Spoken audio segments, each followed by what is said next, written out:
Hi అండి అందరికీ. ఎంతో టేస్టీగా ఉంటుంది ఈ రసం పొడి అయితే. చూడండి ఇలా చేసుకోండి, చాలా చాలా బాగుంటుంది. రసం చేసినప్పుడు ఒక్క స్పూన్ వేసుకోండి, రసానికి అదిరిపోయే టేస్ట్ వస్తుంది. ఫుడ్ ఎండింగ్లో రసంతో తింటే ఆ టేస్టే వేరు కదా. ఇలా చేసుకోండి, సూపర్ వస్తుంది.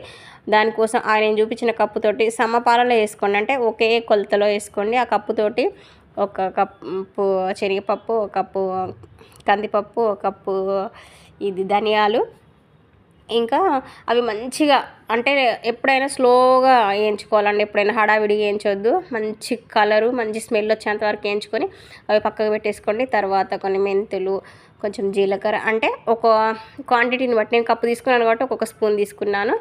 ఒక స్పూన్ మెంతులు, ఒక స్పూన్ జీలకర్ర, ఒక స్పూను మిరియాలు, ఇంకా కొంతమంది కారం ఎక్కువ తింటారుగా, మన స్పైసీనెస్ని బట్టి ఎండుమిరపకాయలు వేసుకొని మంచిగా వేయించేసుకొని మెత్తగా మిక్సీ పట్టేసుకుంటే రసం పొడి రెడీ.